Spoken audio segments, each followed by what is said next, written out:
All right, third graders, you have a math test today. You had some word problems this week that I know were tricky. I think we all have a very bad habit in math of looking at words and freaking out because they're words and not numbers. But words are your friend in math. The most important words on any test are the directions. So as long as you follow those directions carefully and you read them, I don't know, maybe 2 or 3 times before you start, you're going to be just fine. One direction that always shows up on our math tests is use numbers, pictures, and words to describe your answer. And even if you really don't want to do that part, you should. Because if you happened to write down the wrong number for your answer, but you drew a really good picture and you explained exactly how you figured out your problem with words, we can give you partial credit. Partial credit is way better than no credit, right? Read the directions. I wanted to show you 4 concepts today that may or may not, they definitely will, be on your math test. So, a little review. Partitioning a whole. When we partition something, we break it up into pieces. So let's say I have one whole pizza. I have 4 people in my family. So I want to split one whole up into fourths. I know that each of those units will be called 1/4, right? So let's say I really like pizza. So I want my piece to be that big, and then everybody else can get like that. Those aren't fourths. Remember, when you are splitting a whole up, each of your fractional units, each of your pieces needs to be exactly the same size. So here's my pizza again. I'm going to be fair this time and split it up into 4 equal pieces. I'm going to label each of these pieces 1/4. And I'm going to look at it and realize that, hey, 1, 2, 3, 4 fourths is the same as 1 whole. That's a good trick. If the number on the top and the bottom of your fraction is the same, that's 1 whole. Moving right along. Let's compare fractions. When we compare something, we know we're looking at 2 things, and we know that we're going to use greater than, less than, or equal to. Let's make 2 rectangles. Okay? Let's split this first one up into 2 pieces. They're not tooths, they're halves. We're going to label each one 1/2. Now let's split the same size rectangle up into 3 pieces. Each of those is 1/3. Now let's shade in one of each unit. 1/2, 1/3. Now I might look at a third, let's see, 1/3 and 1/2. I might look at these bottom numbers and think, hey, 3 is bigger than 2, so 1/3 has to be bigger, right? Wrong.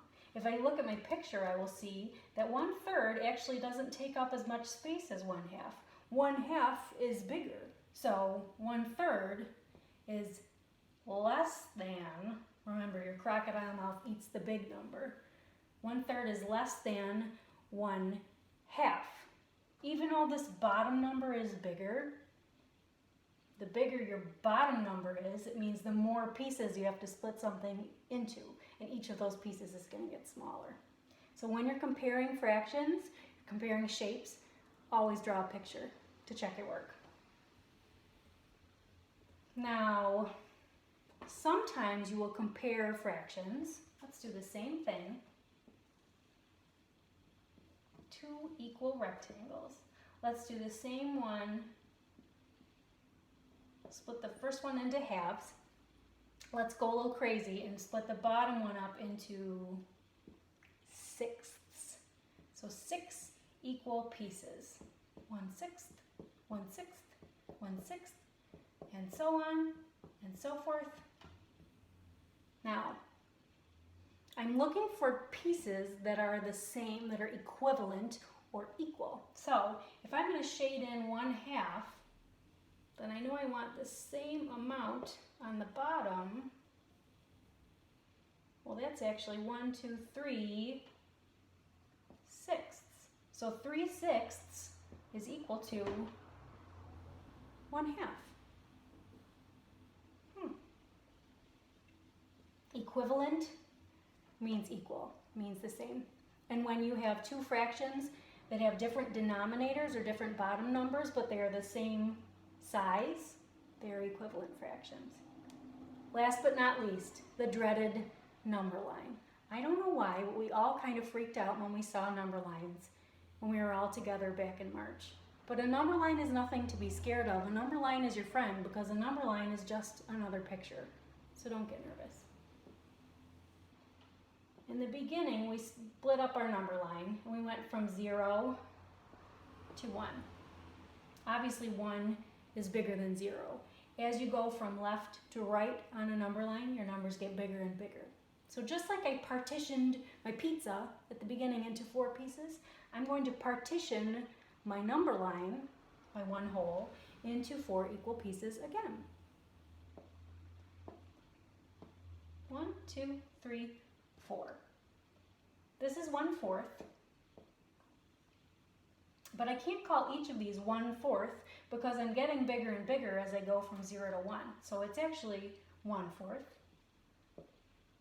2/4, 3/4, and 1 is actually the same as 4/4.